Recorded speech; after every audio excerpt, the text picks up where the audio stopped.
Dr. Larissa Tracy, and welcome to Medieval Mischief and Mayhem. I'm your host for this podcast, and today we are going to have a supplementary episode on medieval sex. Now, the last episode was a fantastically interesting, at least I think it was a fantastically interesting interview with Dr. Katherine Harvey, the author of Fires of Lost Sex in the Middle Ages. And I hope you all went and checked out that book on Amazon or any other platform where you can get amazing books. But there were a lot of things we didn't actually get a chance to get into. And so, because I also work in aspects of medieval sex, I decided to have a supplementary episode where I kind of fill in the gaps. I would say fill in the holes, but that would be too bad of a joke for a podcast on medieval sex. So, this episode is just going to be me. And I am going to ideally cover a lot of ground that Dr. Harvey and I didn't get a chance to cover.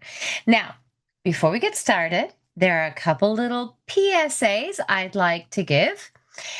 If any of you have any interest in attending basically an adult study abroad, a great courses journey to Germany next May, I am actually leading a great courses tour of the castles of medieval Germany in May of 2026. So if you are interested in meeting me in person, but also having an opportunity to go on a trip to Germany and see medieval castles, some of which aren't medieval, but that's okay. We'll talk about medievalisms and sampling some German wine, sampling some German beer, and generally get a sense of the whole aspect of medieval Germany.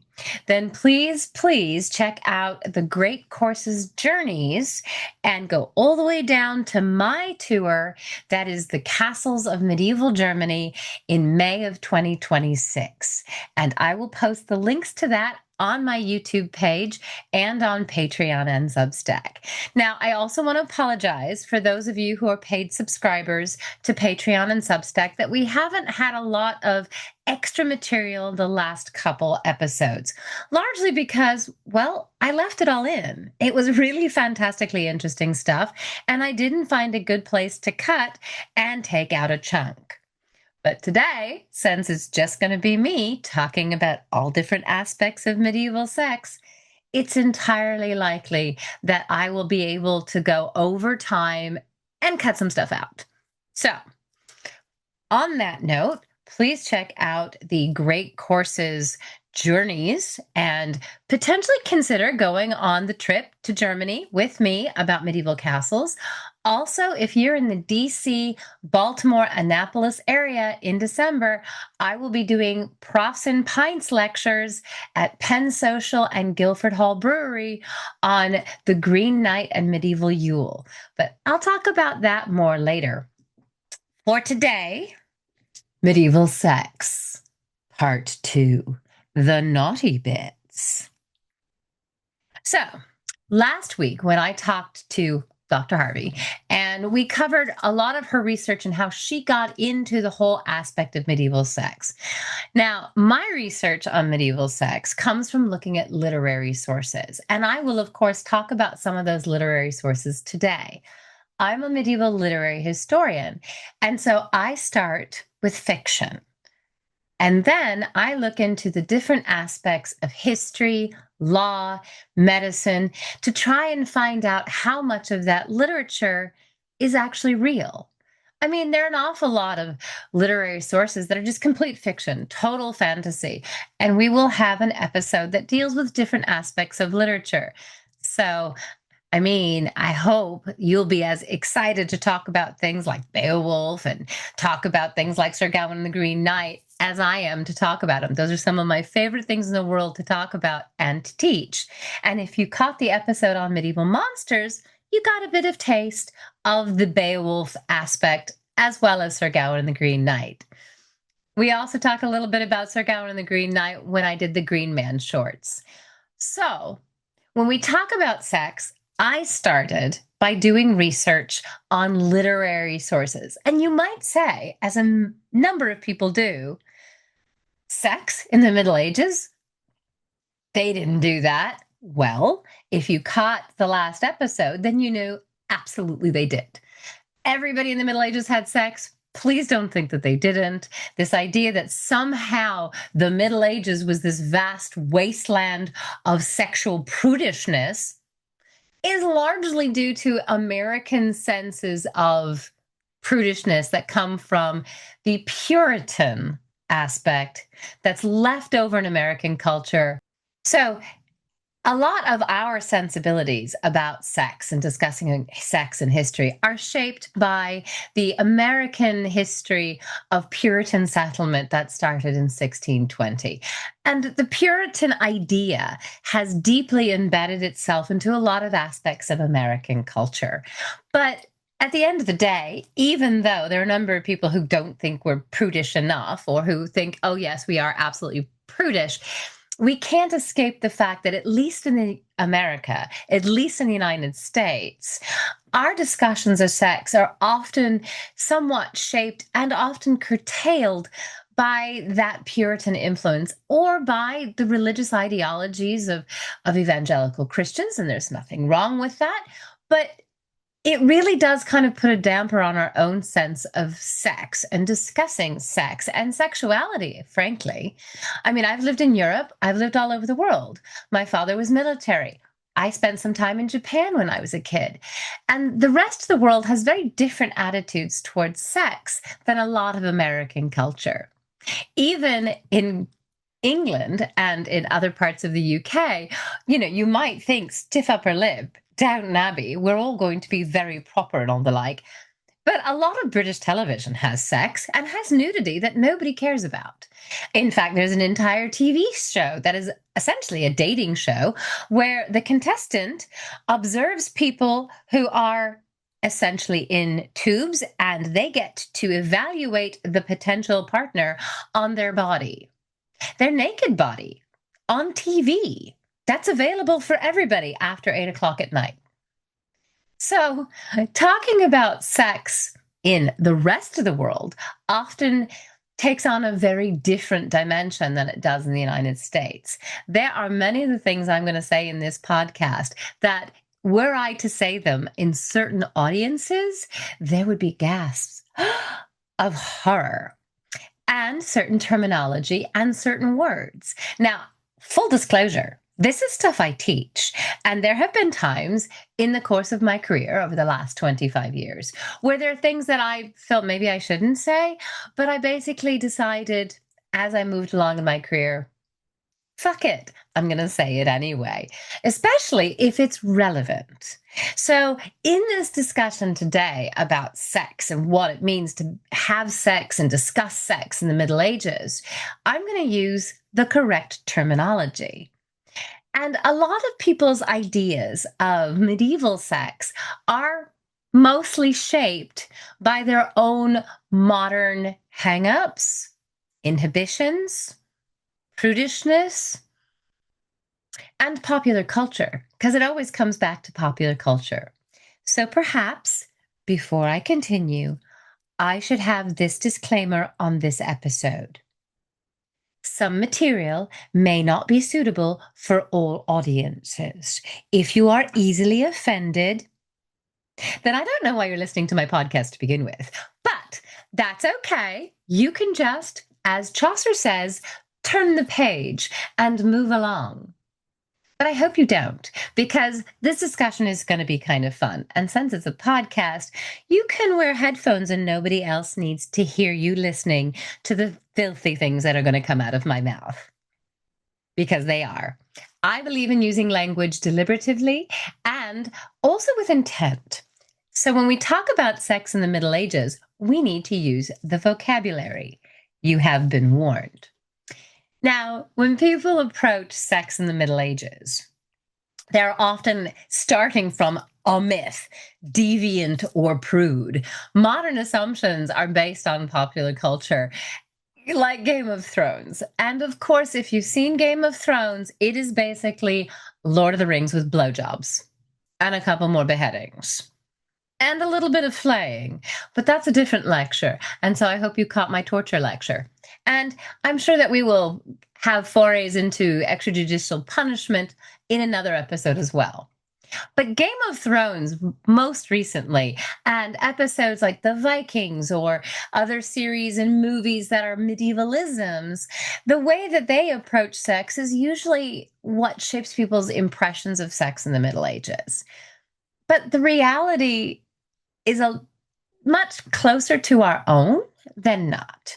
So you get this idea, deviant or prude. Either everybody was having sex with everybody and everything in every possible context, or nobody was having any sex at all and shush, don't ever talk about it. Now, there are some places where that was true. There are some professions that required that kind of prudishness. There are certainly those who got up to all kinds of things with all kinds of, shall we say, entities. Of course, those things existed, but they still do. That's not that unusual, and it's not specific to the Middle Ages. So when we talk about sex in the Middle Ages, in that 1,000-year stretch of history, we really do have to consider that people are people. People have always had sex. It's kind of part and parcel of being an actual entity. I don't really know how to say that because it isn't just humans that have sex. Everything has sex. Every living thing has sex of some kind. So let's just keep that in mind. Medieval people were no different than modern people when it came to enjoying sex, having sex, prohibiting sex, regulating sex, or in being inventive when it came to sex. But I'm going to start with some of the misconceptions. First of all, I am sure that when you guys think medieval sex, you might think something like a chastity belt. Now, chastity belts, and you have some images there on screen. I've taken photos from torture museums about chastity belts. Chastity belts are largely a later invention. I have never, in my research, in either literature or legal sources, ever come upon a reference to an actual chastity belt. I've never seen one. I have seen plenty of supposed examples in torture museums, again, that claim to be chastity belts. A metal belt that had a central strap that went between the legs that was supposedly used to punish women for their deviant sexuality. Now, in those examples, there's usually an opening in the center for urination or menstruation or any other passage of fluids. But of course, the whole idea was to prevent the wearer, female, from having sex. And in some cases, that opening would have serrated teeth, kind of a vagina dentata in that respect. And the assumption of most modern audiences is that chastity belts were really used as a means of punishing women, that it was a way of a husband or a father keeping their daughter or their wife or their sister from having illicit sex because, of course, women can't be controlled in their sexuality. I mean, the Victorians covered chair legs because furniture was too curvy, and they got their ideas, they claim, from that historical sense of, no, we must protect the virtue, the virginity, the chastity of the fairer sex. Bollocks. Chastity belts weren't real. To the best of my knowledge, they were never used. But if they were, chances are they were not used as a form of punishment. Because if you have to wear a metal belt with a metal strap between your legs, you are eventually going to end up with some serious chafing, some serious wounds, and probably sepsis if you don't treat it properly. You will get a bacterial infection, and it will eventually be exceptionally nasty. I guess you could have used it for punishment if you really wanted to. But chances are, if it was ever actually used, then it was used by women who wanted to protect themselves, who wanted to protect themselves from the possibility of rape. Because if you're wearing a chastity belt, and you might put one on if you are in a situation where your castle's under siege, your city's under siege, where you are caught up in some kind of war, battle, or dangerous scenario, where honestly, this has been a tool of armies for centuries. Rape is used as a weapon. And so, in those instances, women may very well have worn a chastity belt, put one on themselves voluntarily to protect themselves against the possibility of rape. And that actually makes good sense. Because if you're in that circumstance, that would guarantee that even if they got a hold of you, nobody was going to be able to rape you. Thus, the opening with all the teeth. So a chastity belt probably wasn't an actual thing. But if they were, then it was most likely used as a means of protection and self-preservation rather than punishment or keeping women in their place. So now that we have taken chastity belts off the table, I want to address another popularized concept that probably wasn't real. Prima nocta. Now, prima nocta means first night. The idea of prima nocta, the droit du seigneur, which means the right of the Lord, was popularized in Braveheart. There are a lot of issues with that movie. Many issues with that movie. It does rather make my head explode for many reasons. And one of them is this assumption that, of course, the English were going to breed out the Scots as this kind of colonial masculinist endeavor to take over. I mean, it is a Mel Gibson movie, and that is kind of his thing.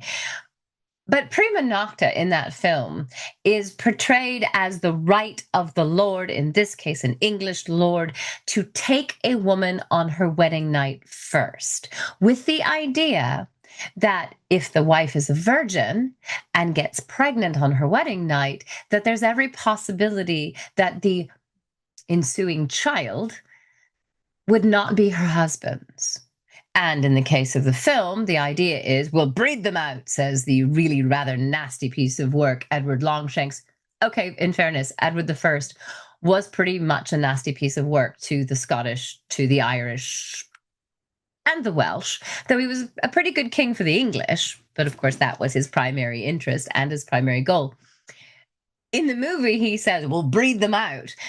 Well, he's thinking, okay, first night, that right of the Lord to have sex with the bride might result in English children rather than Scottish ones.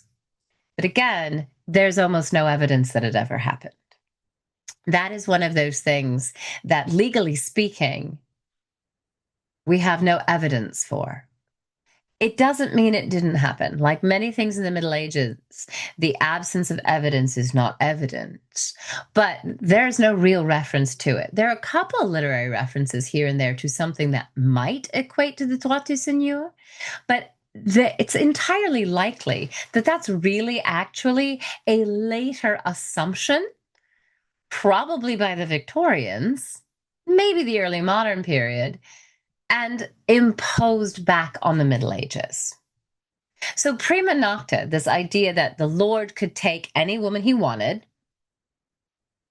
probably wasn't a thing either. Now, there are a couple cases in the Irish Annals, in the stories of Conchobar, in The King of Ulster. And I will say, Conchobar, the King of Ulster, is probably the literary figure or the figure in the annals most likely to have done this.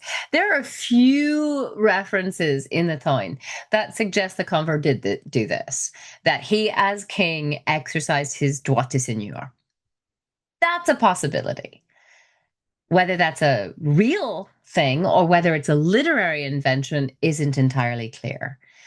So, like I said, there are a couple references in literature here and there. There are a few instances where there might have been prima nocta or droit de seigneur, but it certainly was not the standard medieval practice. So we're going to take that and throw that over there as well. Those are two of the big misconceptions about medieval sex. And like I said, most people assume that either everybody was saying no, no, no, no, no, or they were saying yes, yes, yes, yes, yes to just about anyone or anything. The reality is that medieval people were as diverse as modern people when it came to sex. Their attitudes, their desires, their prohibitions. Though, of course, what medieval people thought about sex wasn't the same as medieval people. Sensibilities and ideologies were different.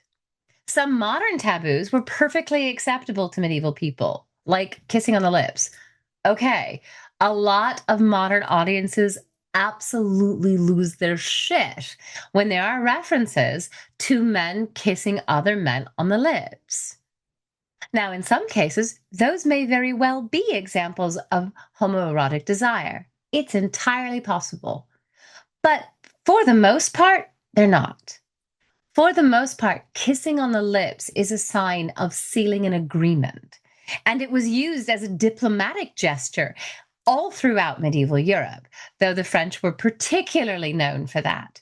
You would have men who would greet each other by kissing each other on the lips. There was nothing about that that was in any way suspicious, sexual, or even untoward. The kiss of peace was something that people did as a symbol of trust. Because when you kiss somebody on the lips, and it's just kissing them on the lips, it's not a snog, it's just kissing. A kiss on the lips is putting yourself in a vulnerable position. And so the kiss of peace was literally that. It was a symbol of an alliance or a symbol of that vulnerability that said we can now be open to peace. So, in a lot of modern American terms, kissing on the lips is just something you don't do. In Europe, you kiss on both sides or three, depending on where you're from. Kissing is treated very differently depending where you are in the world.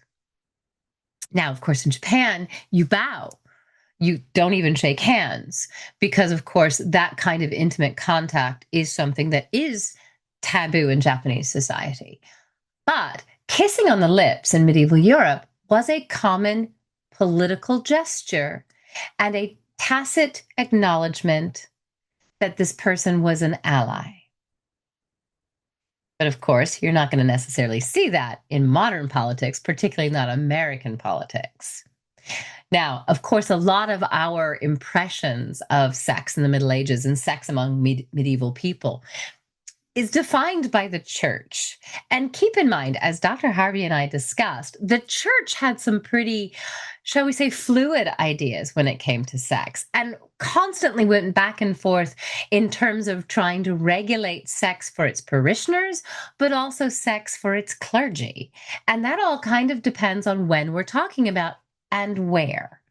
The church certainly tried to regulate sexual activity, but it didn't really succeed. And very often you have references, church fathers, confessors saying something and having to repeat it over and over and over again because nobody was doing it.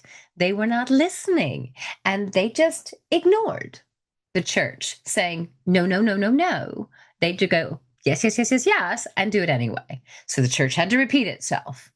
And the church certainly did try to regulate sexual activity. Now, there's some excellent medieval sources that really do talk about sex in detail and sexual practices.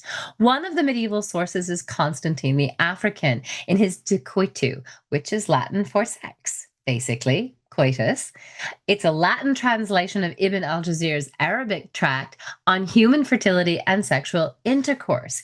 Now, Dr. Harvey and I talked about this last week, the fact that an awful lot of our medical knowledge came through Arabic language texts into medieval Europe, particularly in the 12th century. The main medical university in Salerno in Italy received an awful lot of knowledge from North Africa. And you have those Arabic treatises that talk about sex, that talk about the body, that talk about medicine, that were actually the medical experts of the time. And they come into medieval Europe through Italy, through Spain, which, of course, in the 12th century was under Muslim control, mostly, except for Castile and Aragon. And so you've got an awful lot of different attitudes towards the body, towards human activities, towards sex, towards bodily fluids. All of these things are coming from different texts. And Constantine the African, in his text, he is using an Arabic source. Now, Constantine the African did settle in Salerno, which, as I just said, it was a major seat of learning. And it was one of the first universities that actually taught people medicine and trained physicians and surgeons, which, by the way, in the Middle Ages are not the same thing. A physician was somebody who had a knowledge of medicine, medical theory, medical practices, the humors, the balance between the different humors in the body, how to regulate those humors. That was a physician. A surgeon was somebody who was hands-on. And very often, particularly in England, surgeons were barbers as well, because cutting into people was considered a skilled trade, not an intellectual pursuit. So there's a big difference in the Middle Ages when you talk about medical practice between a physician and a surgeon. And so Constantine the African, in his book on sex and sexual intercourse and fertility, is really more of a theoretical one. And as we talked about last week, in all honesty, those theories of medicine come all the way from ancient Greece and people like Aristotle. Aristotle, who I am convinced never actually saw a female body without its clothes on ever. I really just don't believe that, because Aristotle said that women were simply deformed men, that the clitoris was an underformed penis, and that the ovaries were essentially the testes that simply had not dropped out of the body. I'll give that a second to sink in, that women are just deformed men, and that the ovaries were simply the testicles that hadn't dropped. Nonsense. But, you can understand maybe how he arrived at that conclusion, perhaps. And of course, if you ever really want to piss off a woman, call her hysterical. We, generally speaking, don't like that. But the reason we don't, and the reason that term is often applied to women who are overly emotional, who are having emotional outbursts, who are going crazy, is because the word hysterium is the Latin term for the uterus. If you have a hysterectomy, your uterus is removed. But the hysterium, according to learned doctors like Aristotle, who was a physician, theoretical only, as well as a philosopher, so a lot of it was just him thinking about shit. Aristotle and Galen, who was the early Roman physician, upon whose works a lot of medieval medicine is based. In fact, it all comes back, as my friend Davy would say, to fucking Galen. Every time I hear Galen, I hear Davy's voice going, fucking Galen. And yes, fucking Galen. Because Galen drew from Aristotle, drew from Hippocrates, drew from those Greek philosophers who really had no sense of the body. And he decided, okay, I'm going to apply this to actual real world practice. Now, some of Galen's practice is verifiable and real medical practice. But like Aristotle, who argued that women were just deformed men, and that whole theory of the uterus as the hysterium, kind of the seat of women's emotions, Galen is one of those people who first proposed the idea of the wandering womb. Now, this takes on later. You get a lot of later texts, and it persists as an idea well into the 19th century that women got emotional because their hysterium, their uterus, floated around their body. wandering womb syndrome, that the uterus, not being attached to anything, would just float around the body. And as it floated around the body, if it got lodged somewhere complicated, that would cause an emotional response of women and they would go hysterical because their hysterium wasn't in the right place. Now, in fairness, if my uterus wandered around my body and got lodged in my shoulder, I'd probably freak out too. I would probably lose my shit. So, some of these ideas that both regulated medical practice and medical theories, and some of these ideas that then inform approaches to sex, sexual intercourse, and fertility are based on some pretty suspect interpretations of the human body. Constantine the African, though, tried to come up with logical explanations for things and look at actual practice and how to solve issues of infertility. And he was basing his work on an Arabic text. Now, those medical treatises all depend on where you are and what's available.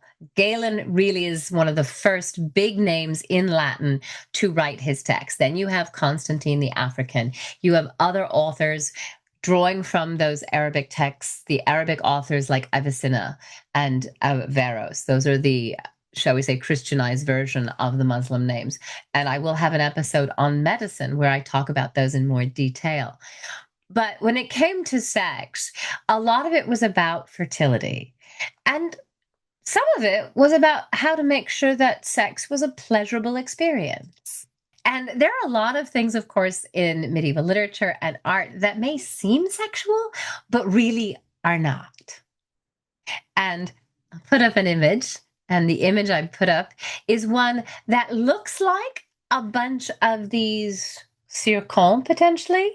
They look very much like a vulva. They look like female genitalia all over medieval texts. There are these images are everywhere. In fact, the little pilgrimage badges that seem to have a vulva on feet for going on a pilgrimage. The thing is, those images, and you can see one now on screen, those images are not vulvas. Those are meant to be the side wound of Christ.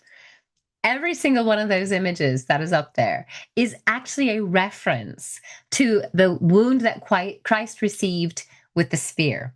At the crucifixion, after he's crucified and he's on the cross, Longinus, the soldier, stabs him with the spear of destiny. Well, it becomes a spear of destiny. And that spear leaves a side wound. That wound appears in medieval texts entirely by itself in a lot of contexts. And so that image that looks really sexual has absolutely nothing to do with sex. And those little pilgrimage badges are actual references to the crucifixion. They're not meant to be the female genitalia. Now, as Dr. Stock and I talked about when we talked about green knights, green men, and Sheela-na-gigs, the Sheela-na-gig is, of course, opening her legs and displaying her genitalia. That is specifically genitalia. But as we discussed, we're not 100% certain what those things are actually meant to mean. Now, it's important kind of to notice, again, with terminology, when we're talking about things that are considered obscene to modern audiences that were not obscene to medieval audiences, though some audiences might have been offended. It's possible. The terms chastity and celibacy. Now, I'm only going to touch on these because Dr. Harvey and I talked about it last week, but chastity is really the idea of not having sex. If you are chaste, you're not having sex. It can be a temporary thing. It can be a permanent thing. It can be a lifestyle choice. Celibacy is technically not getting married. So when priests were told that they had to remain celibate, the idea was, of course, you're not going to have sex because you're not married. Because, of course, the church was associating marriage with sex. Okay. I promise you, medieval people had plenty of sex outside of marriage. Everybody does. And of course, The church was trying to get people to have sex within marriage for inheritance issues, among other things. St. Paul says it's better to marry than to burn, because that was the only acceptable way to have sexual intercourse. But people did it anyway. But in medieval texts, when people talk about chastity, they genuinely mean not having sex. And celibacy is generally not getting married. And as I said last episode, the Fourth Lateran Council really codifies the idea that priests could not marry. There is discussion about the need for priestly celibacy earlier. There's a lot of discussion about regulating that in earlier church doctrine, but the Fourth Lateran Council really does nail that down and say that priests should not marry and they should remain completely chaste. But of course, you have nunneries and monasteries where there was a certain amount of traffic between the two, to the point that when you get to the 16th century and Shakespeare in Hamlet, when Hamlet says to Ophelia, "Get thee to a nunnery, go," he's basically saying, go to a whorehouse. Because at that point, nunneries had kind of become synonymous, especially for Protestant authors, with bordellos, because there was a sense that there was a lot of traffic going on. Now, some of that reputation was undeserved, and the authors who might take digs at nunneries did so because they were communities of women who had a certain amount of autonomy. And honestly, that was one way that they could exercise their own self-sufficient lives. That's it. Because if you're in a nunnery, you're not actually answerable to any male authority except perhaps a priest or a bishop. And for the most part, in nunneries, women could live the lives that they wanted to lead. And for some male authorities, that's a threat. So saying that a nunnery was equated with a bordello is partly a means of trying to circumscribe female power, and also trying to essentially cast doubt on these women. And, well, she's either a virgin or a whore. That's a very popular idea in the Middle Ages, where you've got the Virgin Mary idea or Mary Magdalene. Never mind that Mary Magdalene was a repentant prostitute in one of her iterations, and she actually becomes a really central devotional figure for her saintly attitude and her saintly behavior, having given up her life as a prostitute. So, the idea, like I said, of a virgin or a whore is largely a modern interpretation of the different views of women in the Middle Ages. There certainly were those people who argued that women needed to be completely chaste, that they needed to remain virgins. But they had to keep reinforcing it because, of course, people were going to do what people do. Now, as Dr. Harvey and I explained, there were certainly cases of rape and coercion. There is certainly sexual violence in the Middle Ages. As I said in the last episode, Chaucer himself is implicated in a case of raptus. Now, whether that is kidnap, because it can mean simply taking somebody away, either against their will, or in some cases, a woman might be taken away by her lover. She might consent, but her father or her guardians may not, and they could still charge rape in those cases. So there's some question about whether or not Chaucer's case is one of kidnap, one of an accessory, or whether he perpetrated the rape itself. There is some question now that perhaps he might have actually participated in that rape as a young man. He includes in The Wife of Bath's Tale, which is a version of Sir Gawain and the Green Knight, and I said this in the Green Knight episode, and perhaps I believe I said it in the short itself. In The Wife of Bath's Tale, that is an analog to Sir Gawain and the Green Knight, the knight, who isn't named but is clearly Gawain, rapes a woman. And he is sent on a quest by the ladies of the court, Guinevere and the ladies of the court, to find out what it is that women want most. That is his punishment for raping a woman, not because they're letting him off, but because they don't think he'll find the answer. They don't think that Gawain will be able to find the answer, or that he does, that he'll recognize what it means. And so when the ladies of the court sentence him to that quest, they are essentially sentencing him to death. Now, rape laws in the Middle Ages depended on where you were. In some cases, there were some serious penalties for rape. In other places, the penalties for rape were not as serious as they should have been. Rarely was death the sentence for rape. It could happen. It did happen, but it wasn't the standard. Very often it was a question of compensation. And just as it is in modern society, very often the burden of proof fell on the woman who was raped. Now, the 14th century law text, Bracton, actually talks about penalties for rape and says that if there is blood present in any way, that it is a much more serious penalty because the blood is proof of that rape. And then it is a case not of he said, she said, but of physical evidence. So rape certainly happened. Coercion certainly happened.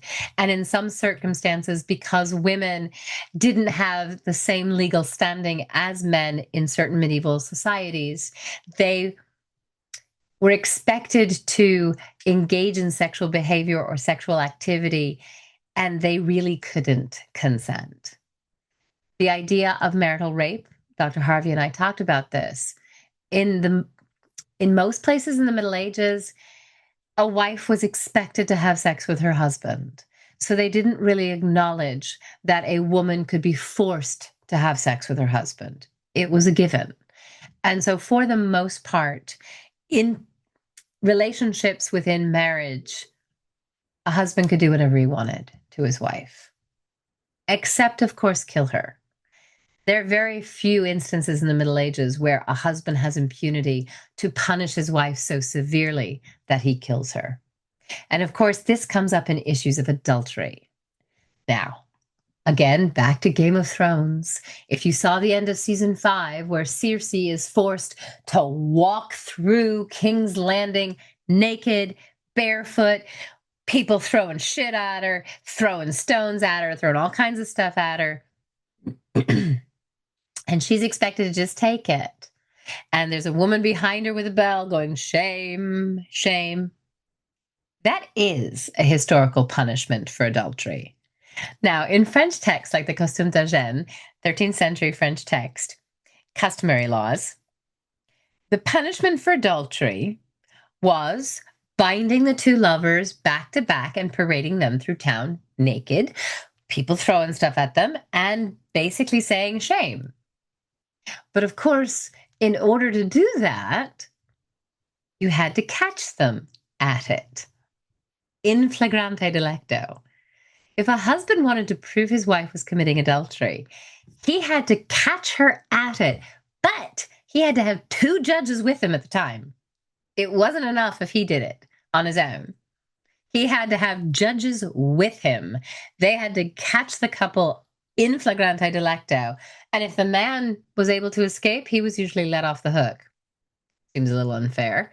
And then the wife was forced to go through the town by herself. But if they could seize the man as well, the lovers were tied back to back, naked, paraded through town. But the whole point of that was the issue of public reputation, the publica fama, your public fame. Because your name, your reputation gave you legal standing. And legal standing in a court of law for men or women determined the capacity for people to believe you. If you commit any other crime and you have been found already guilty in this kind of court of public opinion, then you don't have the same legal standing. It's like punishments, and I've talked about this in the torture episode, punishments of the pillory or the stocks. That was meant to be public humiliation. So very often if somebody committed a crime like adultery and was found out, the public, shall we say, humiliation, the vox populi, the voice of the people was enough. Because now everybody knew who you were. Everybody knew what you got up to. And your reputation, which was your legal standing, took a hit as a result. Very rarely could a woman be killed for committing adultery. It didn't never happen. It certainly did happen, but it wasn't the standard. And any husband who killed their wife could potentially face charges of homicide. The whole point with a case of adultery was to point out that this woman had transgressed and that she was essentially no longer trustworthy. Now, there were other instances where these kind of public performances were used for political reasons. In the case of Jane Shore, when Edward IV dies, it's actually his brother, Richard III, well, at the time he's Richard, Duke of Gloucester, who forces her to walk in her shift, technically naked because her shift is like her slip, carrying a lighted taper around a church in a public display of humiliation. That's 1483. And she is forced to do that because Richard of Gloucester is making a political point. He also tried to claim that Edward's wife, Elizabeth de Woodville, that was somehow not really legitimate marriage and that their oldest son was born out of wedlock. Well, Richard said that because Richard wanted the throne for himself. So he levies all these attacks and arguments at the women. He even tries to say that his older brother Edward was illegitimate too. And Richard's mum was not particularly pleased that Richard took that particular argument because, of course, it cast doubt on her. So in certain cases of political intrigue or family dynamics in these dynastic squabbles, and of course, this is the end of the Wars of the Roses in England, the idea of adultery and the possibility of illegitimacy are used as political weapons. It's in those cases where punishing the adultery becomes important, but adultery wasn't always punished. It all depended on the circumstances. There were lots of adultery laws, but like I said, you had to actually prove it. The custom d'Agen, which is from Occitan, I mean, the idea is that those witnesses had to be above reproach themselves. If you got dodgy witnesses or if you got judges who were suspect, their word didn't hold any weight. All of that was designed to have a verifiable, credible charge, so that you couldn't just accuse somebody of adultery because you wanted to or because you had a grudge. And the reason this is so important, and we see this in a lot of literary sources, is because if a woman commits adultery and her husband is the king, that is treason, because that is a crime against the state. And of course, the king essentially is the state. And if his wife commits adultery, that is treason.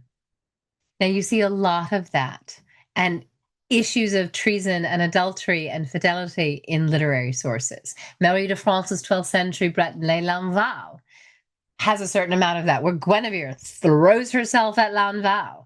And King Arthur's kind of like, okay, well, Lanval says no. He rejects Guinevere. And Guinevere then goes, how dare you reject me? And then she goes to Arthur and says, he threw himself at me and then he rejected me. He tried to rape me and he rejected me. It doesn't make a lot of sense. But Guinevere in that text does not make a lot of sense. But the whole question of whether Lanval tried to force himself on Guinevere becomes one of treason. The later adaptations of that text, Sir Launfal, in those texts, Guinevere is portrayed as a filthy her. I mean, she is shagging everybody that she possibly can in the 15th century text. And that actually is a criticism of Arthur, because if he cannot keep his wife satisfied or happy and she's playing away with everybody, then he isn't a particularly good king. So the question of adultery and treason, or just adultery within that royal marriage, raises all kinds of questions on kingship as much as it does about marital fidelity. That's one of the reasons it's such a major issue in literary sources. In texts like Le Chevalier et la Charrette, The Knight of the Cart, Chrétien de Troyes, that is the first text that includes Lancelot. In fact, Chrétien de Troyes invents Lancelot. He is a French counterpart to the English Gawain. though, of course, Gawain is Arthur's nephew in the English tradition. Lancelot is Guinevere's lover. And in a lot of texts, nobody cares. That's not a problem. But in some of the later Arthurian stories, the relationship, the affair between Lancelot and Guinevere destabilizes the kingdom. And it is the reason that Arthur is away from his kingdom, because he has to go fetch Guinevere. Lancelot and Guinevere, in the textual tradition, their story is always bound up in that question of adultery. And in some of the later texts, Lancelot has to fight for her honor.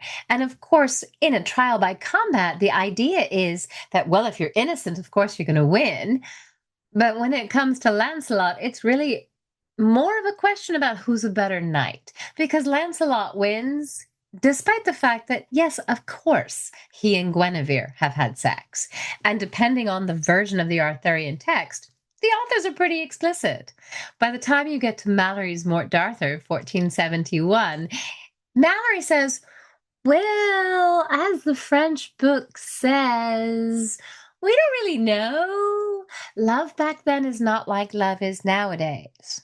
So we don't know if they were in bed with each other. We're not sure. Yes, we are. The French book he keeps referring to him is absolutely explicit that they had sex 100%. The French text is very clear. And Malory's like, oh, maybe not. Not sure. Maybe. But then, of course, Malory was imprisoned for treason himself when he wrote that. So it's entirely likely that he was kind of interested in making the betrayal aspect a little less prominent. Adultery and treason go hand in hand in a lot of literary sources. And there certainly were historical instances where a queen who committed adultery could be put aside, rarely executed, for that adultery. The literary sources are largely warnings, in some ways against the way that adultery destabilizes not just marriages, but kingdoms. And while we're on the subject of incest was a no-no. Absolutely not. No, no, no, no, no. If you think about Game of Thrones, the adultery and the incest between Cersei and Jaime produces heirs to the throne. That would have been the biggest taboo in the Middle Ages ever. In fact, there is such a concern about the levels of consanguinity, who's related to whom, that they had complicated charts to try and prove how far removed people were when they tried to get married. Now, this is largely not only a first world problem, but a nobility problem. Because if you've got a bunch of nobles who have to marry other nobles, you've got a relatively shallow gene pool. This does actually become a problem, because by the time you get to the 19th century and the end of the 19th century, when Queen Victoria dies, and I have said this before, in 1901, when Queen Victoria dies, every monarch in Europe is directly related to Victoria by blood. She had a shit ton of children, shit ton of grandchildren, and they all married in with each other in the royal houses of Europe. That leads to all kinds of, shall we say, nasty conditions like hemophilia in the royal family, the royal family of the Tsar of Russia. Also the Habsburg chin, this jutting chin that happens, that is very distinctive. That is a birth defect from incest and that shallow gene pool. But in the Middle Ages, they were really worried about this, and they really wanted to make sure it didn't happen. So the canons of the Council of Orleans in 511 basically say no. There will be none of that. Now, of course, in Rome, if we're talking about antiquity, there were certainly those cases where Roman emperors who thought they were gods basically said, well, I got to shag my sister. I'm going to marry my sister because that's the bloodline. And this idea of the purity of the bloodline as something that had to be maintained. But of course, that leads to an awful lot of people who were, not to put it too bluntly, off their heads. There is a serious amount of instability that results in brothers and sisters marrying and producing children in the Roman Empire. So medieval people said not a chance. The Catholic Church forbade it with the Council of Orleans. There were also laws regarding consanguinity, where you see this with Louis VII and Eleanor of Aquitaine. Now, that's how Eleanor essentially gets herself out of her marriage to Louis VII, Louis Capet, in order to marry Henry Plantagenet, who becomes Henry II of England in the 12th century.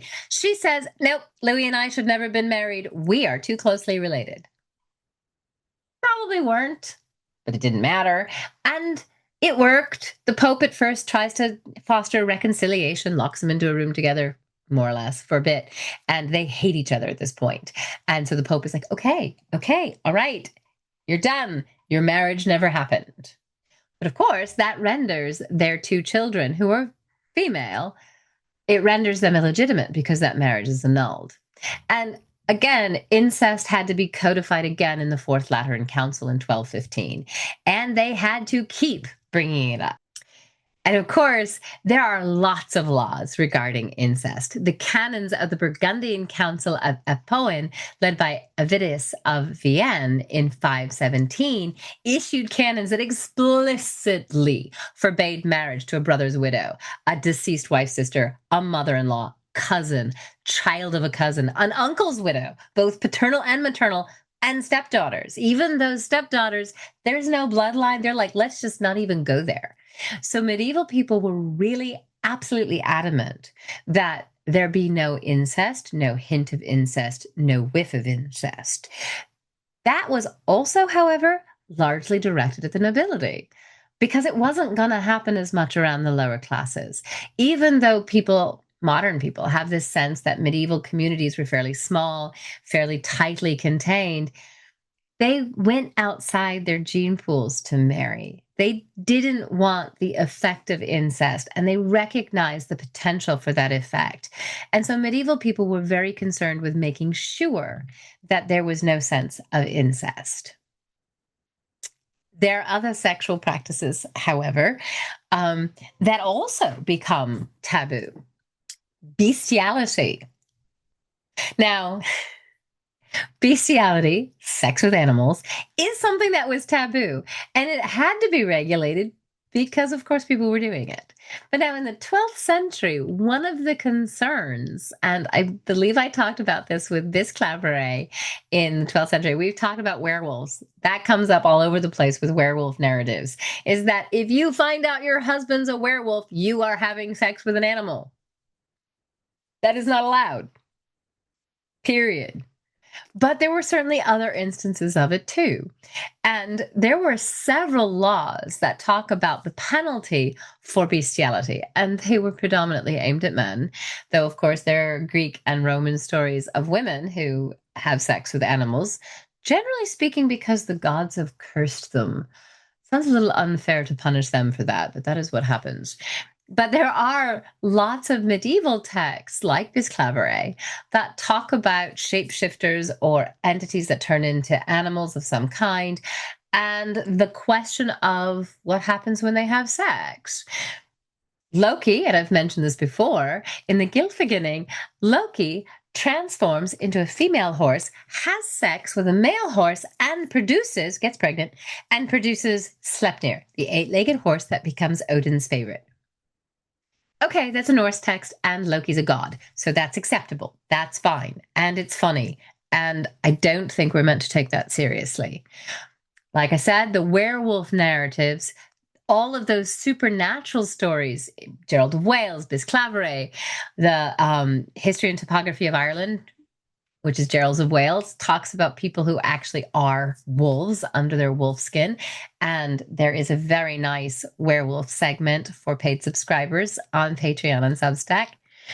But all of those stories about shapeshifters do intersect with that potential fear and taboo against bestiality. But there are also very practical legal penalties for sex with livestock. If you shagged a cow or a sheep, the cow or the sheep would be killed. So would you. in some cases. In certain circumstances, and this article by Rolf Bremer is in my book, Castration and Culture in the Middle Ages, they would actually dig a pit, put you in it alive, and then drive the offended herd or animal on top of you, killing it and you.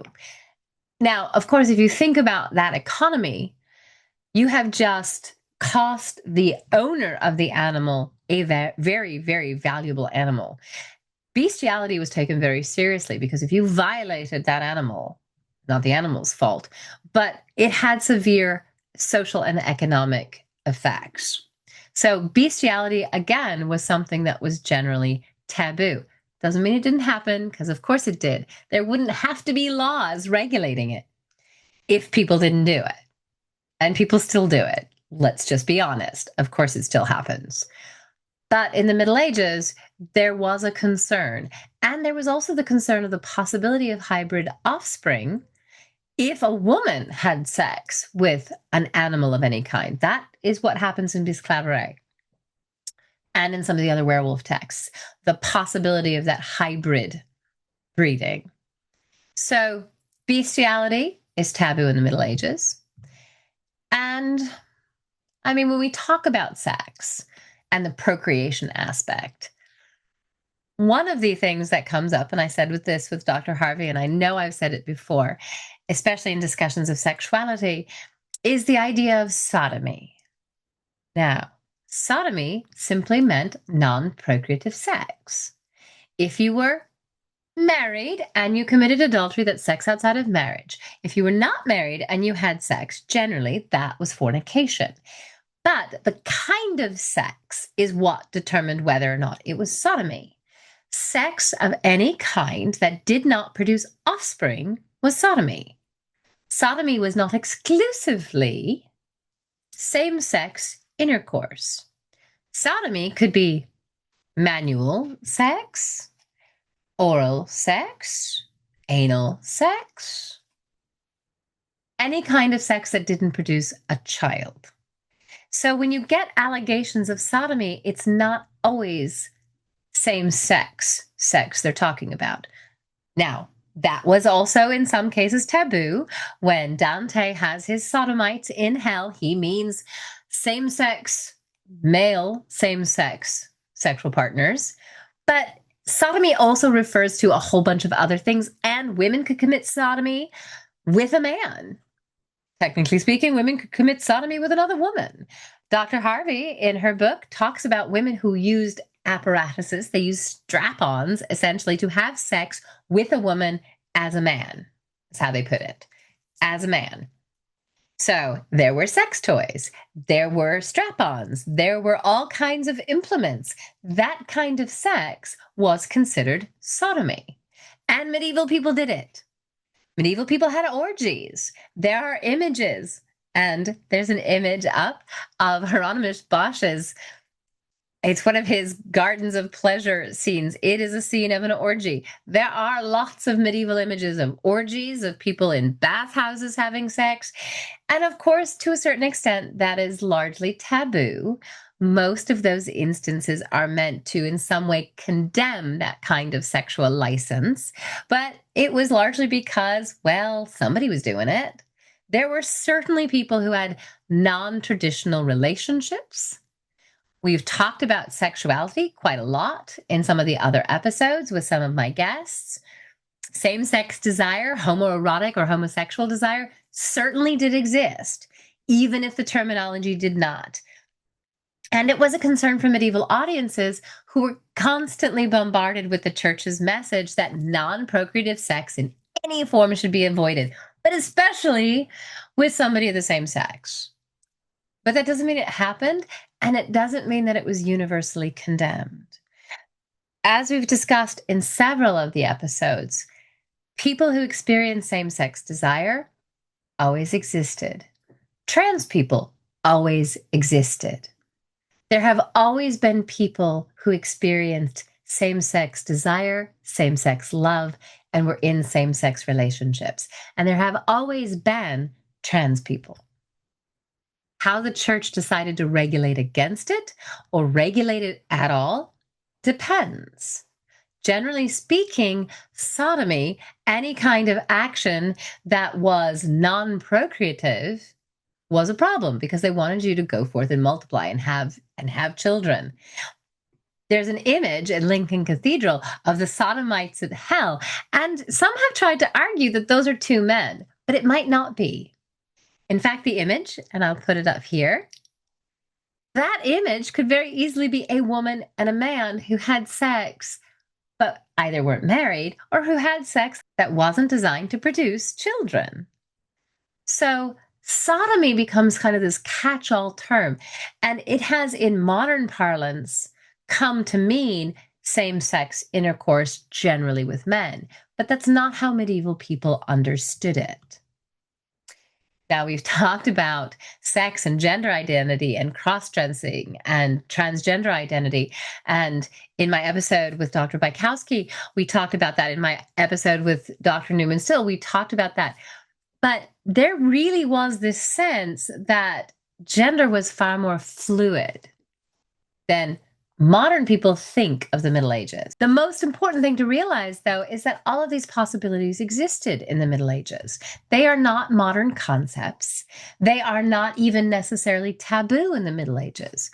Modern people like to think, as we look back on the past, we like to think that all of these things were either deemed completely unacceptable in medieval terms, or everybody was doing it. Well, like everything, the middle ground is where the truth lies. And of course, all of these questions of sex and identity, who has sex, who doesn't have sex, there is an assumption, of course, with modern audiences that women didn't have any sexual freedom. Of course they did. As I said, there are legal cases of women having sex with each other using strap-ons and dildos and other implements. But there are also things designed to allow female autonomy when it comes to sex. The courtesans of Venice, made famous in the movie Dangerous Beauty, also called The Honest Courtesan, that movie shows that in Venice, the courtesans were highly respected people. To a certain extent. A lot of the women of Venice were not thrilled about the courtesans because they had freedom. They had the freedom to read, to be educated. Very often their clients were powerful men who might rely on them for their input, for their opinion, for their counsel. And in the case of the courtesan in that film, who's based on an actual person, she wrote poetry. She fought with swords. She was actually very dynamic and had a lot of freedom because she was a courtesan. Now, obviously, that is not the case for everybody, but there were a lot of women who experienced and were able to exercise sexual freedom. Chaucer's wife of Bath may be satirical, but she has 5 husbands, and she marries, when she's young, older men in order to gain their fortune. Okay, that's not a complimentary portrayal of her, but she is very clear about it. And of course it happened. People might marry off their younger daughters to older men for the finances, for the political arrangements, for the status, but the wife of Bath embraces it. She then says that when she gets older, she married younger men because now she has the money, and she's fine with it if they're marrying her for her money. She's a voice of female autonomy, and in her story, what Gawain finds out, what is it of all that can be won or lost that a woman wants most, is sovereignty, the right to choose for herself. Now, Chaucer's tale does kind of interpret that as sovereignty, power over her husband. Sovereignty, though, means being able to choose your own path. It's not necessarily or exclusively control over your partner. It's about being able to control your own life and your own destiny. And Chaucer's wife of Bath says sovereignty. She also talks about how with her last husband before he died, that they came to some kind of arrangement. Yes, he hit her after she destroyed one of his books, but they come to an agreement that within their marriage, they have a certain level of equality. Sovereignty does not necessarily mean controlling your partner.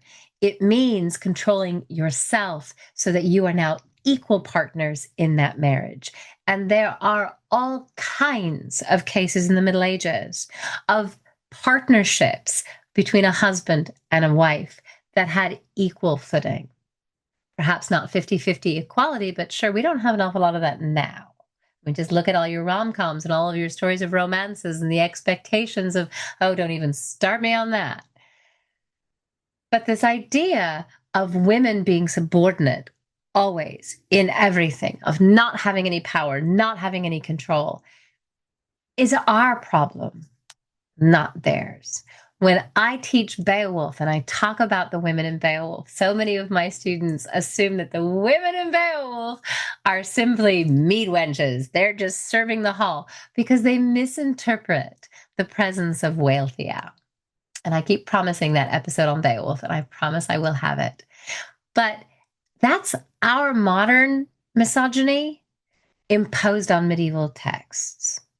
And because the medieval church did talk about women as the cause of the fall, as the seat of all problems, and there were plenty of texts that talk about that, and plenty of church fathers were happy to throw women under every cart they could. That wasn't everybody, and it wasn't universal. And female sexual autonomy was certainly a thing because there was contraception. There were ways to prevent pregnancy. There were ways to terminate pregnancies. I mentioned this with Dr. Harvey. The Trotula is a 12th century text on female health, the female body, including reproductive health. There has always been a way to prevent pregnancy, and there has always been a way to terminate pregnancy. And women could get dildos, strap-ons, live fish. I mentioned that with Dr. Harvey, and Bouchard of Worms in the 10th century. One of the confessionals, those penitential texts, he talks about having to say to his penitent, well, you haven't put a live fish in your vagina? Because that would be a sin. Also a little gross, but hey, different kind of vibrator. Sexual autonomy certainly existed. Sexual activity took all variety of forms. And Dr. Harvey and I went into great detail about hygiene and aphrodisiacs. And as I said then, just because people didn't regularly bathe, they certainly washed. And there are images in medieval texts of men going down on women, oral sex, and you're thinking, ew. Yeah, but don't assume that they didn't bathe. Don't assume that that was unclean. And of course, we've talked about aphrodisiacs at length with Dr. Harvey about meals to get you in the mood. The fact that food makes blood, blood engenders heat, heat brings on desire. So feed the body and the passion with red meat, chickpeas, other rich foods, chickpeas that look like little sperm. Again, I will never look at a chickpea the same again. All of those things are things Dr. Harvey and I talked about, but it just shows that medieval people were concerned about them. They were interested in making sure that not only would you be able to go to bed with somebody, but that you would be able to sustain it and enjoy it. Medieval people wanted to enjoy sex as much as everybody else. And people had sex, they enjoyed sex, they regulated sex. Sex work has always been a facet of human society, and depending on when and where, some medieval societies tolerated it, some condemned it, some did both. They might regulate brothels or they might regulate prostitution. And, it's a good way of making taxes. I mean, look at Vegas, look at Nevada. It's legal and they regulate it, which keeps both the sex workers and the clients safe. And it keeps them healthy. Some prostitutes had to wear identifying clothing like striped hoods. As I said, the Venetian courtesans were highly educated and much sought after, but they were also vilified by wives and certain clergy. Sometimes sex workers engaged in cross-dressing. Eleanor Reichner has come up in several episodes. Brothels were taxed and could be regulated. But also they were closed in times of plague because people recognized, maybe we don't want the proximity there. Orgies certainly happened. Of course, the church frowned on such things. Shock horror. Often accusations of orgies as rituals of various sex cults were levied, probably erroneously, at heterodox sects of Christianity. I mean, if you're going to accuse somebody of something, you might as well go the whole hog and accuse them of all kinds of things, all the nasty bits, and, they're having orgies. They're having sexual rituals with the Eucharist. That comes up. Knights Templar are accused of waving their private parts of the Eucharist, among other things. Sex and its taboos were often used politically, for religious censure, for social censure, for revenge, as some kind of politicized weapons. But also, people just had sex. In some cases, and I often get asked this question when I talk about medieval sex, people want to know about bigamy and polyamory. Well, bigamy was illegal. Bigamy was not allowed, and that was largely a question of inheritance. A legal marriage had to be between two people. Were there cases of polyamory where you have multiple partners? Not in the way that we think of it in the modern sense. Though, of course, there are plenty of biblical stories of men who had multiple wives. That would not have been extended to women, however. Women were not, generally speaking, allowed to have multiple male partners within any kind of actual partnership. So polyamory really is a largely modern idea. It is a modern practice and lifestyle. There are, of course, those people in the Middle Ages who might have struck certain arrangements. They just would have been less formalized, and they might have been more private because there would have been a certain taboo against something quite openly polyamorous. But as with everything else, these things are not in a vacuum. These things are not all just modern. And of course, there were certainly accusations of bigamy against people who claimed to be married to more than one person. But the church and certain laws were concerned about inheritance. They were concerned about questions of legitimacy. And so largely they forbade that kind of behavior. However, there are actually some accounts in Irish medieval sources of polygamy, of multiple wives. That's where a man was permitted to take more than one wife. So there are a few instances in Irish legal sources of polygamy, but it's a man with multiple wives, not the opposite way around. And apparently that practice seemed to have been dismantled by 11th century church reform. Again, that doesn't mean it stamped it out entirely, but the possibility of having multiple partners usually was only given to a man, and usually the church forbade it. Even in instances where it might have been acceptable at certain points in time, they stopped that practice as the church reformed against it. Now, of course, if you're having multiple partners, and this always came up with sex workers, sexually transmitted diseases were absolutely a thing and a concern. There are many medical texts that talk about STDs and talk about them. The burning disease was probably gonorrhea. Genital leprosy shows up in accounts of the Crusades.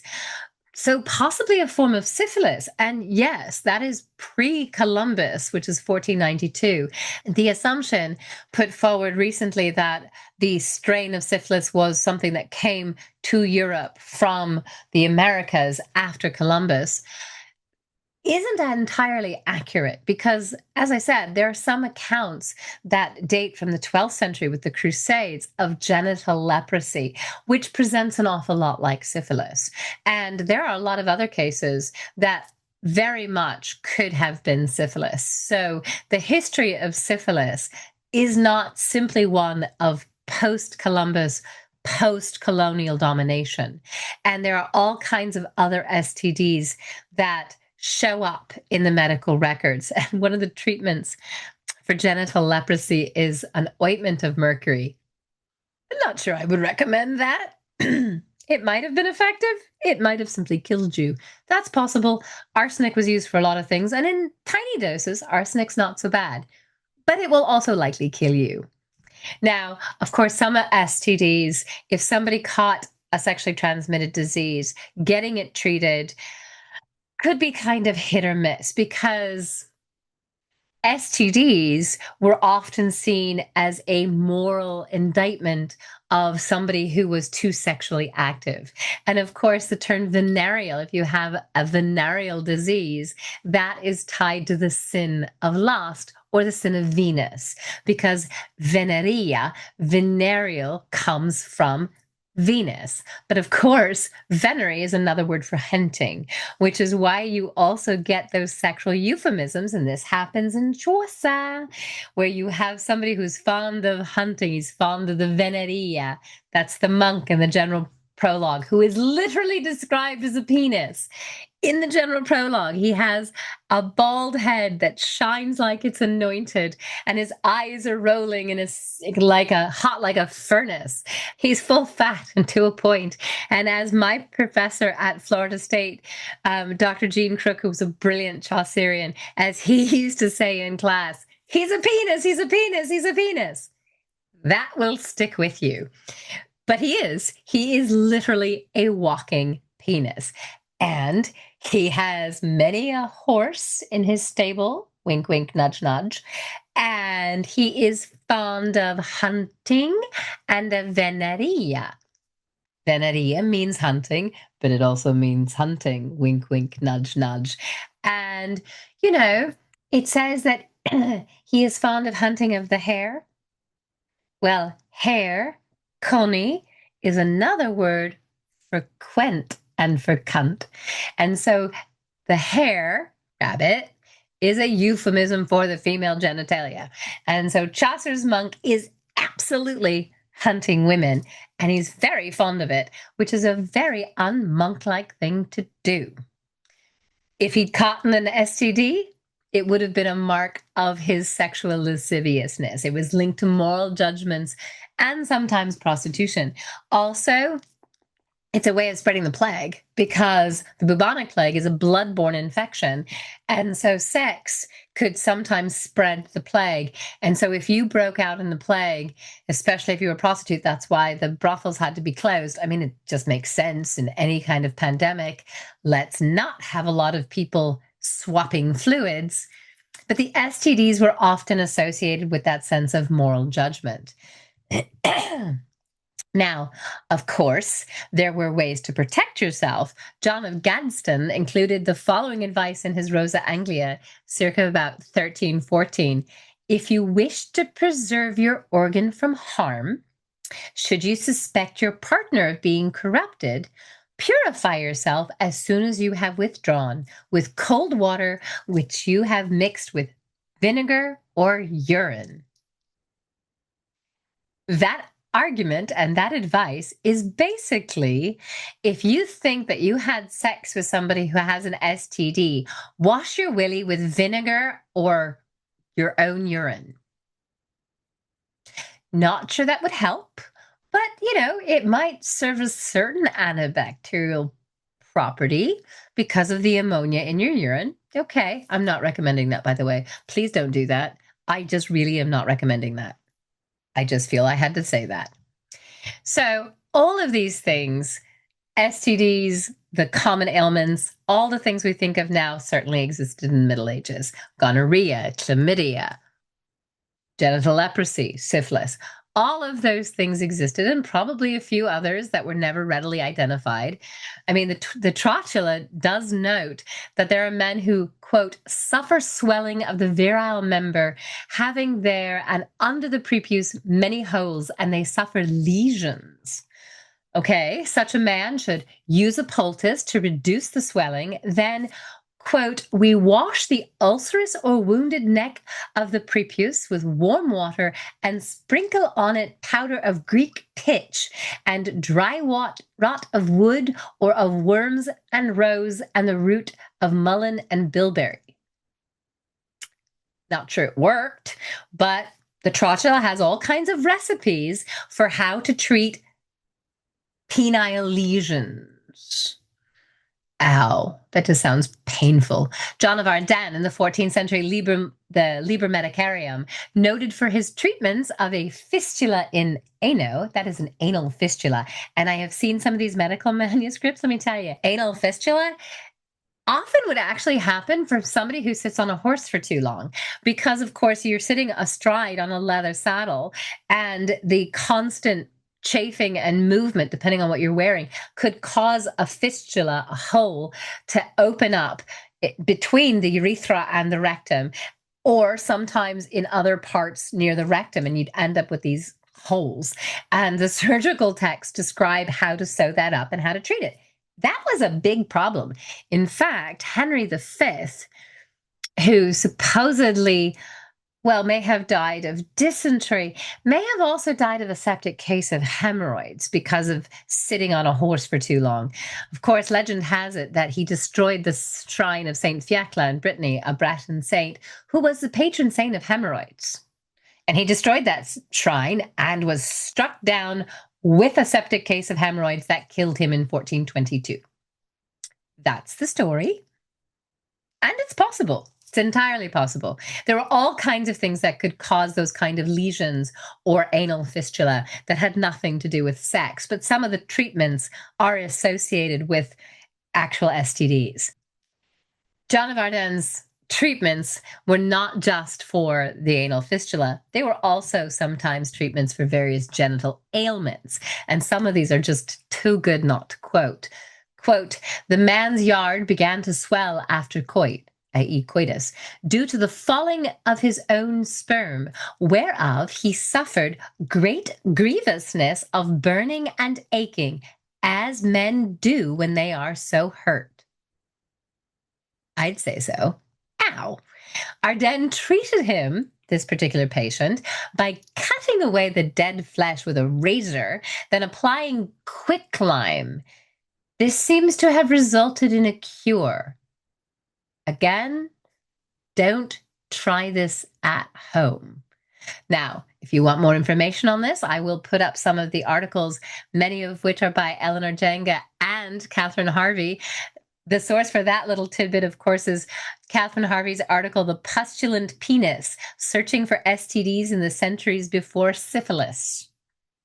So there are all kinds of medical texts that talk about the consequences of having sex. Medieval people had sex, enjoyed sex. In some cases, were prohibited from having sex. They enjoyed all kinds of sex in all kinds of ways, with all kinds of people. Medieval people were not that different from us.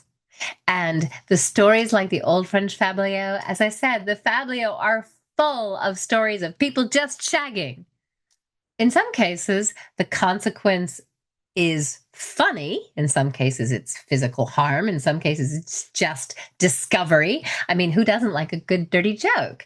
And a lot of the Fabliaux are that. They're just good, dirty jokes. Chaucer, as I said, Chaucer is full of sexual innuendo and dirty jokes.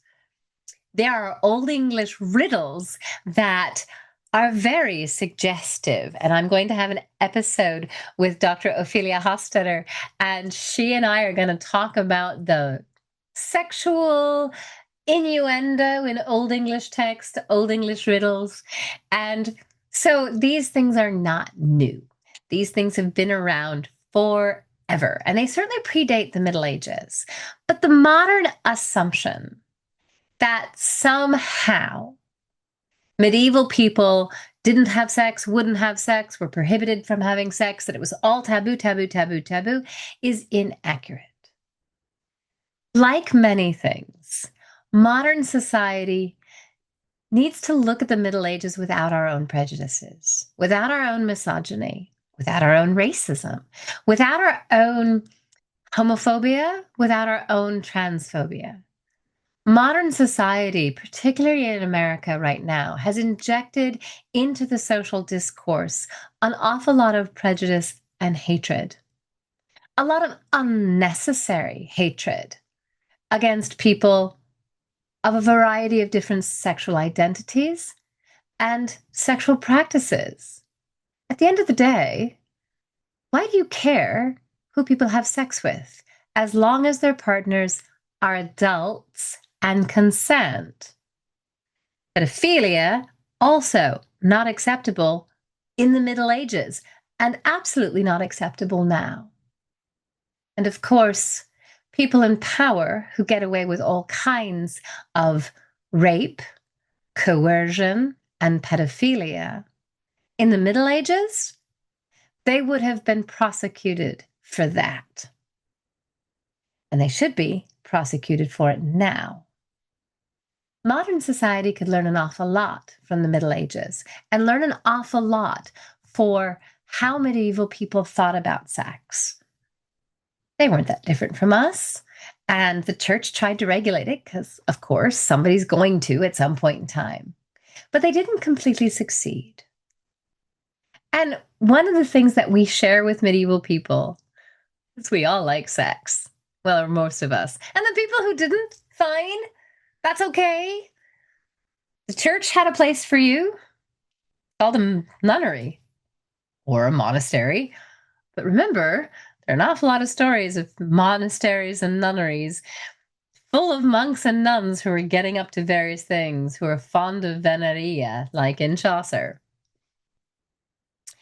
But all the discussions of sex, all of the discussions of sexual activity that we have had in a variety of different episodes, and sexual identity, basically show that medieval people were not that far off of us. And sometimes it's just better to keep an open mind altogether.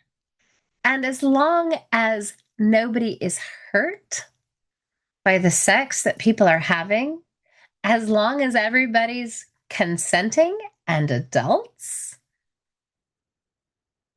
why do you care? Let people be people. In the Middle Ages, for the most part, they did.